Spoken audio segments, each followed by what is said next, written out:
एक और हदीस के अंदर अल्लाह के नबी ने इरशाद फरमाया कि मैं सो रहा था, मैंने ख्वाब में देखा 2 फरिश्ते मेरे पास आए, मेरे हाथ को पकड़ करके मुझे लेकर के गए। ये दूसरी हदीस है, इसमें बहुत भयानक मंजर आपने देखा था। अल्लाह के नबी इरशाद फरमाते हैं फरिश्ते मुझे लेकर के गए, मैंने क्या देखा, कुछ लोग वहाँ पे मौजूद हैं और उनके जिस्म से इतनी भयानक बदबू आ रही थी कि उसको सूंघना मुश्किल हो रहा था। उनके जिस्म सबसे ज़्यादा फूले हुए, बिल्कुल इतने मोटे हो चुके हैं कि हिलना मुश्किल हो रहा है, हिल डुल नहीं सकते हैं वो। उनके जिस्म से बदबू इतनी भयानक आ रही थी कि सूंघना मुश्किल हो रहा था। सबसे ज़्यादा भयानक बदबू इन्हीं लोगों के जिस्म से आ रही थी। और अल्लाह के नबी ने फरमाया कि उनकी शक्लों को सबसे ज़्यादा बिगाड़ दिया गया था, सबसे ज़्यादा उनकी शक्ल और सूरत को ख़राब कर दिया गया था। जब अल्लाह के नबी जनाब मुहम्मद रसूलुल्लाह ने अपनी आंखों से ये मंजर देखा, आपको भी बर्दाश्त नहीं हो सका। आपने फरमाया फ़कुल्तु मल हाउलाई, ऐ मेरे साथियों ये कौन लोग हैं जिनको इस तरीके से सज़ा दी जा रही है? कौन लोग हैं जिनके जिस्म से सबसे भयानक बदबू आ रही है? कौन लोग हैं जिनकी शक्लों को सबसे ज़्यादा ख़राब कर दिया गया है? कौन लोग? अल्लाह के नबी ने फरमाया। अपने फरिश्तों से, साथियों से बाकायदा सवाल कर लिया। आप इससे अंदाज़ा ये लगा सकते हैं कि इतना भयानक उनका मंजर था कि नबी से भी बर्दाश्त नहीं हो सका। आपको पूछना ही पड़ा कि ये कौन लोग हैं, इनको इतनी भयानक सज़ा।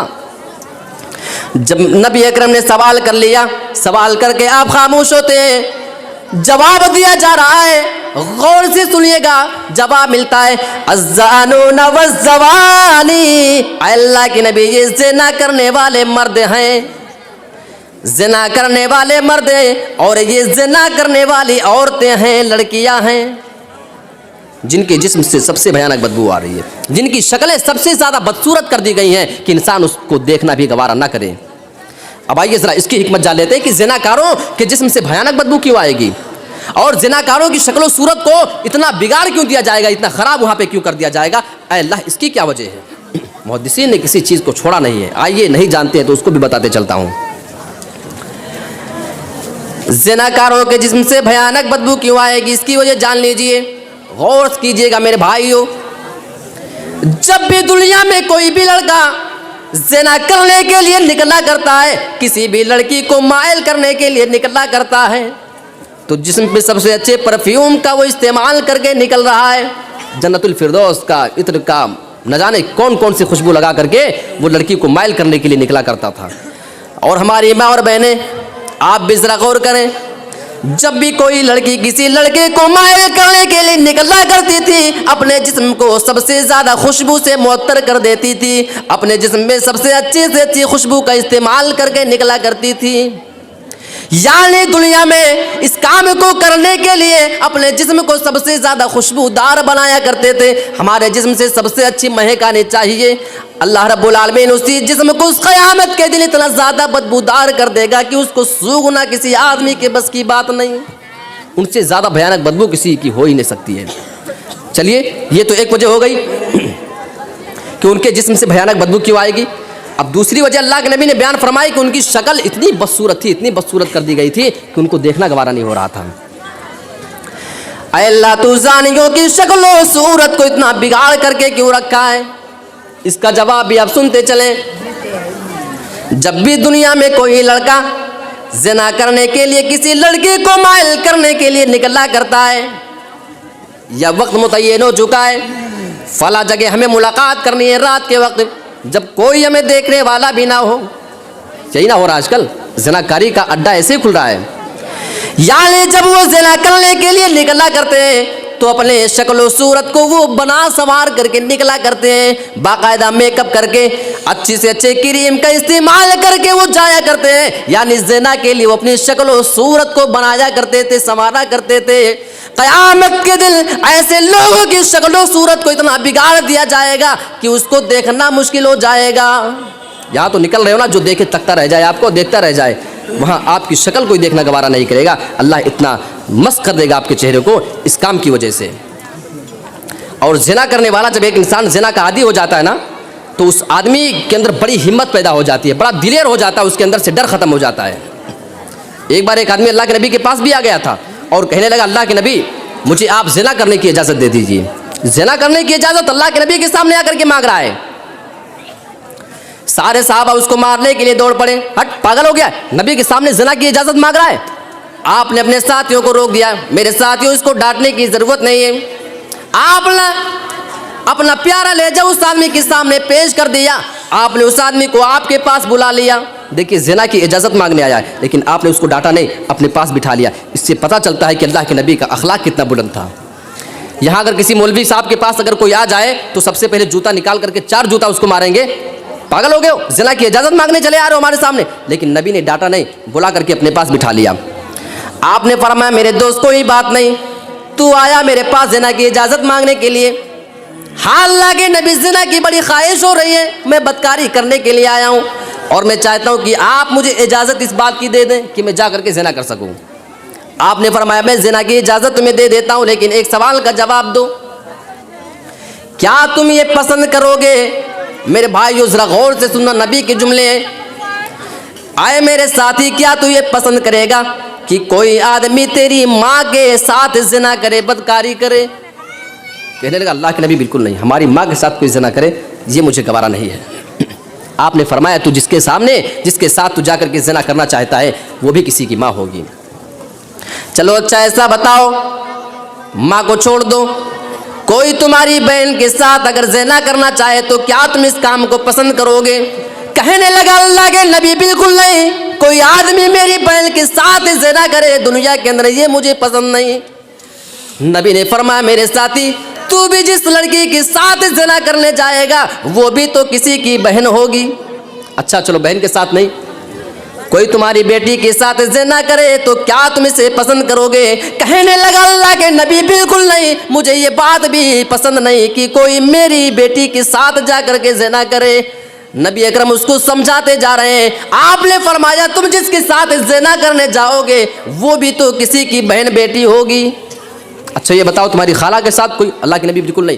तुम्हारी फूफी के साथ नहीं, तुम्हारी मामी के साथ? अल्लाह के नबी बिल्कुल नहीं। एक एक रिश्ता अल्लाह के नबी ने गिनवा दिया, जितने रिश्ते हमारे और आपके मुक़द्दस रिश्ते पाए जाते हैं, मोहतरम रिश्ते पाए जाते हैं।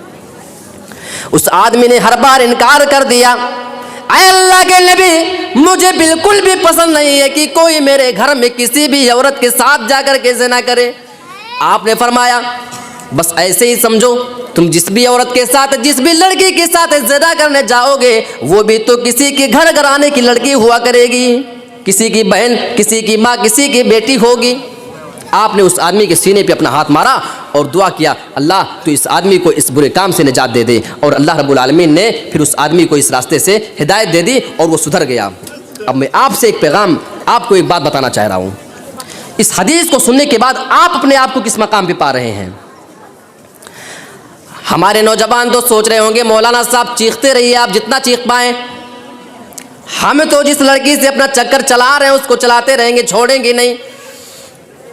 मेरे प्यारे साथियों, ऐसे लोगों के बारे में जो लोग ये जानने के बाद भी ज़िना करने वालों की सज़ा कितनी भयानक है, इस्लाम ने बाकायदा उसकी तालीम दे डाली है। कोई अगर गैर शादीशुदा, जिसकी शादी नहीं हुई है, अनमैरिज, अगर वो ज़िना करता है उसको कोड़े मारे जाएंगे। अगर कोई आदमी शादी करने के बाद ज़िना करता है तो उस आदमी को सीधा कत्ल कर दिया जाएगा। मेरे भाइयों ज़रा गौर करो, ये इस्लाम का कानून है, ये इफ़्फ़त की तालीम देता है इस्लाम। लेकिन आज हमारे कानों में जू नहीं लगने वाले हैं। इसी चीज़ को अल्लाह ने फरमाया था 1450 साल पहले, वला तक़रबुज़्ज़िना इन्नहु कान फ़ाहिशतन व साअ सबीला। आए लोगों, तुम ज़िना के करीब भी ना जाना। ज़िना करना तो बहुत दूर है, ज़िना के करीब भी मत जाना, यानी ऐसे कामों से अपने आप को बचा के रखना जो काम तुम्हें ज़िना की जानिब ले करके जाने वाले हो। अपने आप को इस काम से भी तुमको बचा के रखने की ज़रूरत है। तो मेरे प्यारे साथियों, बात दूसरी तरफ निकल गई। मैं आपको बता ये रहा था कि हमें अपनी ज़िंदगी में फ़िक्र कैसे करनी है। हज़रत उमर फ़ारूक के पास एक आदमी आया शिकायत लेकर के, किसी आदमी ने उसको मारा हुआ था। रोते हुए हज़रत उमर फ़ारूक के पास आया कि अमीरुल मोमिनीन है, बादशाह हैं, इनके पास शिकायत लेकर के चलते हैं और बदला दिलवा देंगे। रोते हुए आया, अल्लाह के नबी का ज़माना तो था नहीं, फैसला कराने के लिए उमर के पास आ गया, खलीफा यही है। आए अमीरुल मोमिनीन, फ़ला आदमी ने मुझे मारा है बग़ैर किसी गलती के, आप चलिए और उस आदमी को मार करके आप मेरा बदला दिलवा दीजिए, बदला चुकता हो जाए, पूरा हिसाब हो जाए। हज़रत उमर फ़ारूक जंग के मौके पे सफ़ों को दुरुस्त फरमा रहे थे, वो आदमी बीच में आकर के डिस्टर्ब कर दिया, आपको दखल अंदाजी दे दी बीच में। हज़रत उमर फ़ारूक ने अपना कोड़ा उठा लिया, उसी बीच आपको तैश आ गया, गुस्सा आ गया, आपने अपने कोड़े को उठा करके उस आदमी को एक कोड़ा मार दिया। कि जब उमर खाली बैठे रहते हैं तब नहीं आते हो, और जब किसी काम में बिजी होता हूँ तो आकर डिस्टर्ब करते हो, बीच में एक कोड़ा लगा दिया। वो आदमी रोते हुए वापस जाने लगा। यहाँ तो उमर के पास इस मकसद से आया था कि मेरे साथ वो इंसाफ कर देंगे, मैं इंसाफ मांगने के लिए उमर के पास आया था, यहाँ तो खुद कोड़े से पिटाई कर रहे हैं। वो रोते हुए भागे चला जा रहा है। हज़रत उमर फ़ारूक ने जब सफ़ों को दुरुस्त किया, थोड़ी देर के बाद जब उनको ख्याल आया क्या है, अरे वो आदमी तो मेरे पास इंसाफ मांगने के लिए आया था और मैंने तो कोड़े से उसकी पिटाई कर दी बगैर किसी गलती के। फ़ौरन उस आदमी को बुलवाया। गौर कीजिए, बादशाह हैं, सुल्तान हैं, अमीरुल मोमिनीन हैं, फ़ौरन गलती का एहसास होता है तो उस आदमी को बुलवा लिया अपने पास। वो आदमी दौड़े दौड़े वापस आ गया। अमीरुल मोमिनीन, कोई बात नहीं, आपको इंसाफ नहीं करना था, मैं वापस जा रहा हूँ, दोबारा क्यों हमको बुला लिया। हज़रत उमर फ़ारूक ने इस मर्तबा अपना कोड़ा उस आदमी के हाथ में ही थमा डाला, कोड़ा अपना उठाया, उस आदमी के हाथ में दे दिया। उस आदमी कोड़ा ले लिया। अमीरुल मोमिनीन, इस कोड़े का मैं क्या करूँगा? आपने फरमाया इक़्तसबी, ओ मेरे प्यारे भाई, तू मेरे पास इंसाफ मांगने के लिए आया था, मैंने बगैर किसी गलती के कोड़े से तुझे सज़ा दे दी है। इक़्तसबी, ये कोड़ा लो, उमर की पीठ पे मार करके दुनिया में अपना हिसाब तुम बराबर कर लो। कहने लगा अमीरुल मोमिनीन, आपको कोड़ा और मैं एक मामूली आदमी होकर के बादशाह को कोड़ा मारूंगा? नहीं नहीं, ये मेरे बस की बात नहीं है। हज़रत उमर फ़ारूक ने उसको डांटा। आपने फरमाया कि तुम्हें बदला तो लेना ही पड़ेगा। बहुत उसने भी मना किया, नहीं नहीं, कोई कीमत पे नहीं मार सकता हूँ, हो ही नहीं सकता कि मैं आपको कोड़े मार दूँ। तब हज़रत उमर फ़ारूक ने उस आदमी के सामने दो ऑप्शन रख दिए थे। आपने फरमाया कोड़ा लो, चाहो तो पीठ पे मार करके सज़ा दे दो, मेरी पीठ तुम्हारे सामने हाजिर है। ये अगर तुम सज़ा देना नहीं चाहते हो, अगर तुम वाकई माफ़ करना चाहते हो तो अल्लाह के लिए माफ़ भी कर सकते हो। उसने जब दूसरा ऑप्शन सुना तो बोला कि अमीरुल मोमिनीन जाइए, मैंने आपको अल्लाह के लिए माफ़ कर दिया, मैं आपसे बदला नहीं लूँगा और क़यामत के दिन भी मैं अल्लाह के सामने ये शिकवा नहीं करूँगा कि आपने हमें कोड़ा मारा था, शिकायत नहीं करने जाऊँगा। आप अल्फाज पे गौर कीजिएगा, उस आदमी ने बाकायदा कह दिया था कि अब अल्लाह के पास हम मुकदमा दायर नहीं करेंगे, जाइए आप आज़ाद हैं। जंगी मामला ख़त्म हो जाता है। थोड़ी देर के बाद अमीरुल मोमिनीन हज़रत उमर फ़ारूक अपने घर तशरीफ़ लाते हैं। पानी लिया, वज़ू करने के लिए बैठ गए। वज़ू करने के बाद अमीरुल मोमिनीन खड़े हो जाते हैं 2 रकात नमाज़ पढ़ने के लिए। 2 रकात नमाज़ पढ़ते हैं और हाथ उठा करके रब से अपने दुआएं करने लगे। अपने आप को मुखातब करने के बाद ये कहने लगे, ऐ उमर, तू तो एक जलील इंसान था, तू तो एक भटका हुआ इंसान था, गुमराह इंसान था, तो अल्लाह रब्बुल आलमीन ने तुझे हिदायत की रोशनी से नवाजा, तुझे इस्लाम से नवाज दिया है। पहले हज़रत उमर इस्लाम नहीं लाए थे, वही अपने आप को फरमा रहे हैं, तुझे इस्लाम से अल्लाह ने नवाज दिया। और ऐ उमर, तू तो एक जलील आदमी था, तेरी कोई वैल्यू नहीं थी, तेरी कोई हैसियत नहीं थी, तो अल्लाह रब्बुल आलमीन ने तुझे इज़्ज़त और करामत से भी नवाजा है, अल्लाह ने तुझे इज़्ज़त बख्शी है। और जब अल्लाह ने आज तुझे तमाम मुसलमानों का अमीरुल मोमिनीन बना दिया है, तू बादशाह बन गया है, तेरे पास एक आदमी शिकायत लेकर के आ जाता, उस आदमी को बगैर किसी गलती के तूने कोड़े से क्यों मार दिया है? ये हाथ उठा करके अपने आप को ये कूसे जा रहे हैं। मेरे प्यारे साथियों, अपने आप को कूस रहे हैं और अपने आप को कह रहे हैं, ऐ अमीरुल मोमिनीन, ऐ उमर, जरा ये तो बता कि क़यामत के दिन अपने रब को जवाब तू क्या देगा? अपने रब के पास तू कौन सा चेहरा लेकर के जाएगा? जब इस हदीस के रावी ने यह मंजर देखा तो उनका कहना है कि मुझे ऐसे मालूम हो रहा था उस मौके पे कि इस वक्त इस रूए ज़मीन पर, इस धरती के ऊपर, इस ज़मीन पर अमीरुल मोमिनीन हज़रत उमर फ़ारूक से ज़्यादा नेक इंसान कोई भी मौजूद नहीं है। आज तो हम दुनिया की ज़िंदगी को सब कुछ समझ रहे हैं ना, हमारे सामने कितने भी मामले आ जाएं, किसी आदमी की हमने पिटाई कर दी, हमें कभी माफ़ी की तौफीक नहीं हो सकती है। मेरे भाइयों, आइए ज़रा हदीस की रोशनी में हम इस दुनिया की हकीकत को अब जानते हैं। आपको लगता है कि ये दुनिया आपके लिए सब कुछ है, ये हमें और आपको लगता है, लेकिन हमारे नबी को क्या लगता है वो चीज़ जानना ज़रूरी है। आपने फरमाया, लौ कानतिद दुनिया तादिलु इंदल्लाहि जनाह बऊज़तिन मा सका काफिरम मिनहा शुरबता माइन। अल्लाह के नबी जनाब मुहम्मद रसूलुल्लाह ने इरशाद फरमाया है, अगर दुनिया की वैल्यू दुनिया की हकीकत अल्लाह की नज़र में एक मच्छर के पर के भी बराबर होती। किसके? एक मच्छर को पकड़िए, मच्छर कितना बड़ा होता है, मच्छर नहीं, उसका एक पर आप तोड़ लीजिए और उस एक पर को आप ले जाकर के किसी दुकान पे आप बेचिए। लीजिए साहब, ये मच्छर का पर बेचने लाया हूँ। दुकान वाला मारेगा खींच के तमाचा, भट पागल कहीं का, मच्छर का पर बेचने लाया है? अरे भाई लो ना, बड़ी कीमती चीज़ है। कहेगा दिमाग खराब हो गया है, अरे बड़ी कीमती चीज़ है साहब ले लो। नहीं, हम जानते हैं कि उसकी कोई वैल्यू नहीं है। मच्छर का पर ना कोई लेकर के बेचने जाएगा, ना कोई दुकानदार उसको खरीदने जाएगा।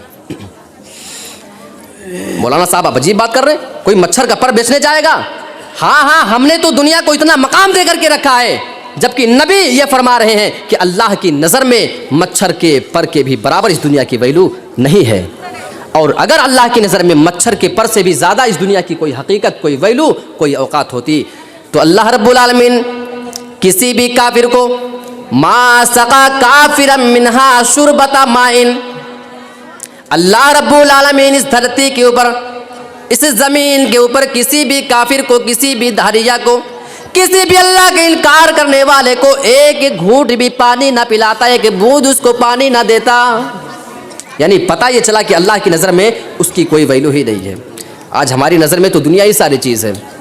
और अल्लाह के नबी का मामला देखें, आप चटाई पर सोए हुए, आपकी ज़िंदगी की खाकसारी देख लीजिए। यहाँ हम तो नरमो गरम बिस्तर पर सो रहे हैं, उसके बावजूद हमें शिकवा बहुत ज़्यादा है कि हमारे पास कोई चीज़ नहीं है। अल्लाह के नबी चटाई पर सोए हुए, आप जब बेदार होते हैं, हज़रत अब्दुल्लाह इब्न मसूद ने देखा कि आपके पहलू मुबारक पर चटाई के निशान पड़े हुए हैं। देख करके बर्दाश्त नहीं हुआ, कहने लगे अल्लाह के नबी लबित तखदना लका वेतान या रसूल अल्लाह, ऐ अल्लाह के नबी क्या हम आपके लिए नरमो गरम बिस्तर का इंतज़ाम ना कर दें? आप चटाई पर सोते हैं, आपके जिस्म पे चटाई के दाग पड़ जाया करते हैं। तो जानते हैं जब अब्दुल्लाह इब्न मसूद ने अल्लाह के नबी के सामने फरमाइश की थी, ऐ अल्लाह के नबी क्या हम आपके लिए बिस्तर का इंतज़ाम ना कर दें, तो आपने फरमाया था माली वली दुनिया, मुझे दुनिया से क्या लेना देना है, दुनिया में मेरी हैसियत ही क्या है। माँ अना फिद दुनिया, मेरी दुनिया में औकात ही क्या है। माँ अना फिद दुनिया इल्ला कराकिबिल, मैं तो दुनिया में एक मुसाफिर की तरीके से हूँ। एक घुड़सवार होता है, कराकिबिन इस्तज़ल्ला तहता शजरा, किसी दरख्त के पास पहुँचता है, कोई दूर से मुसाफिर आ रहा है, घुड़सवार है, दरख्त को देखा, उससे साया चाहिए, छाँव चाहिए, उसके पास रुका, थोड़ी देर आराम किया, तुम मराहा व तरकहा, आराम किया, उसको छोड़ करके चला जा रहा है। यानी उसको वो हमेशा के लिए नहीं समझता है। ऐ अब्दुल्लाह इब्ने मसूद, बस मुझे भी तुम दुनिया में मुसाफिर ही समझना, मेरी वैल्यू भी दुनिया में एक मुसाफिर की तरीके से। आइए एक मिसाल आपको दे देता हूँ, दुनिया की मिसाल मैं आपको कैसे समझाऊँ। आपके यहाँ कौन सा स्टेशन करीब है? न्यू फरक्का, चलिए हाल्दीपुर या खाल्दीपुर या न्यू फरक्का, किसी भी स्टेशन पे आपको जाना है। आप स्टेशन पर चले जाएं और ट्रेन बिल्कुल आ करके रुक जाए, और ट्रेन के रुकने का समय टाइम सिर्फ 1 मिनट के लिए है। समझ रहे बात को? सिर्फ 1 मिनट के लिए वो ट्रेन रुकेगी, उसके बाद वो चली जाएगी, सिर्फ 1 मिनट के लिए बस। आप उस ट्रेन में घुसना चाह रहे हैं, बहुत ज़्यादा भीड़ भाड़ है, लोगों के हुजूम इतने ज़्यादा हैं, इकट्ठा इतने लोग हैं कि सारे लोग घुसे जा रहे हैं, दरवाज़ा बिल्कुल फुल हो चुका है, पैक हो चुका है, घुसना मुश्किल हो रहा है। आप भी कोशिश किए जा रहे हैं घुसने का, अपना सामान लेकर के, अपना बैग और थैला लेकर के आप घुसना तो चाह रहे हैं, लेकिन घुस नहीं पा रहे हैं उसके अंदर। और आपका वो सफ़र दिल्ली मुंबई का है, बहुत लंबे सफ़र पे जाना है, और सफ़र बहुत ही ज़्यादा अहम है। इस ट्रेन को आप छोड़ नहीं सकते हैं, वरना इसके बाद आपको ट्रेन और टिकट नहीं मिलेंगे। ये मान लीजिए कि ये ट्रेन छूट गई तो दोबारा आप नहीं जा पाएंगे, ये आप समझ लीजिए। उसी बीच में कोई आदमी आपके पास आ जाए, आपके पास आए, आपको बुलाए, मेरे फला भाई, ओ ज़रा सुनिए तो सही। मान लीजिए आपका नाम अब्दुल्ला है, अब्दुल्ला भाई इधर आइए। क्या हुआ भाई? अरे मैं ट्रेन में घुस रहा हूँ, घुसने दीजिए, क्या बुला रहे हो? नहीं नहीं ज़रा सुनो तो सही, क्या बात है? आओ मेरे साथ बैठो, मैं बहुत अच्छी अच्छी मिठाइयाँ लेकर के आया हूँ, मेरे पास खाने के लिए बहुत अच्छी अच्छी मिठाई है, मैं तुम्हारे लिए लेकर के आया हूँ। तो आप क्या उस आदमी की बात को सुनेंगे या उसी ट्रेन में घुसने की ख्वाहिश को रखेंगे? ट्रेन में घुसने की पूरी कोशिश आप करेंगे। ट्रेन में घुसना चाहेंगे या बैठकर इसकी मिठाई खाना चाहेंगे? आप जवाब दीजिए। ट्रेन में जाना चाहेंगे। और अगर उस आदमी ने ज़्यादा आपसे ज़िद की, आपसे वो ज़्यादा ज़िद करेगा, तो आप उसको लात से भी मार करके भगा देंगे, थप्पड़ से मारेंगे। यहाँ हमारी ट्रेन निकली जा रही है, तो हमको मिठाई खिलाने की बात कर रहा है। अब आप कहेंगे कि इस मिसाल से हमको क्या बताना चाह रहे हो, ये ट्रेन और मिठाई, ये डब्बा, ये सब क्या चीज़ है, ये टिकट। मैं आपको ये बताना चाह रहा हूँ, हमें जिस ट्रेन पर सफ़र करके जन्नत के अंदर जाना है, ये ट्रेन, जिस ट्रेन के अंदर बैठ करके हमको जन्नत में जाना है, हमें नेकियां लेकर के उस ट्रेन में बैठनी है, तब हम जन्नत में जाएंगे। हमें मालूम है ट्रेन भी हमारे सामने खड़ी है, हम उसमें घुसना चाह रहे हैं, हम जन्नत के अंदर जाना चाह रहे हैं, नेकियां करना चाहते हैं, लेकिन बीच में शैतान आता है, हमारे सामने बहुत अच्छी अच्छी चीज़ें पेश किए देता है, ये लो फला चीज़, ये फला बुराई, ये फला गुनाह तुम करो, दुनिया में तुम्हें कोई रोकने वाला नहीं। यहाँ हम ट्रेन में चलने की फिक्र को नहीं छोड़ रहे थे और उस आदमी की मिठाई के जाले में ध्यान नहीं दे रहे थे, क्योंकि हमें मालूम था कि हमारा सफ़र बहुत ज़्यादा इम्पोर्टेंट है, बहुत ज़्यादा अहम सफ़र है, उसको मार करके भगा रहे थे। लेकिन जब यहाँ हम जन्नत में जाने के लिए ट्रेन पकड़ना चाहते हैं, तो मेरे प्यारे साथियों, जब शैतान बीच में आ जाता है तो शैतान के बहकावे में आकर अपनी ट्रेन को हम क्यों मिस कर देते हैं, हम ट्रेन को अपनी छोड़ रहे हैं इस शैतान के बहकावे में आने के बाद। एक मिसाल और दे देता हूँ, हमारी और आपकी नज़र में कामयाबी किसको कहते हैं, कामयाब हम किसको मानते हैं पता है? एक तालिबे इल्म है, एक स्टूडेंट है, अगर वो हाई स्कूल में या BA MA कुछ भी कर रहा है, अगर वो बड़े अच्छे नंबर से जब पास हो जाएगा तो अपने आप को कामयाब समझता है। एक लीडर है, एक नेता है, जब वो चुनाव लड़ता है, अगर वो उसमें जीत जाता है, विजयी हो जाता है, तो अपने आप को वो सबसे ज़्यादा कामयाब समझता है। एक स्टूडेंट पास हो जाए तो वो अपने आप को कामयाब समझे, एक नेता अगर चुनाव जीत जाए तो वो अपने आप को कामयाब समझे, एक आदमी अपने बिजनेस में, अपने कारोबार में बहुत आगे तक पहुंच जाए तो वो अपने आप को कामयाब समझता है। तो क्या कामयाबी का मेयार और कामयाबी का पैमाना हकीकत में वही है जिसको हमने और आपने समझा हुआ है? मेरे भाइयों, हरगिज़ नहीं। इसका जवाब ये है कि ये कामयाबी हमारी और आपकी नज़र में तो हो सकती है, लेकिन इस्लाम की नज़र में कामयाबी वो है जो आखिरत की ज़िंदगी में कामयाब होने वाला है। जो आदमी आखिरत की ज़िंदगी में कामयाब हो जाए, हकीकत में वही आदमी कामयाब होने वाला है।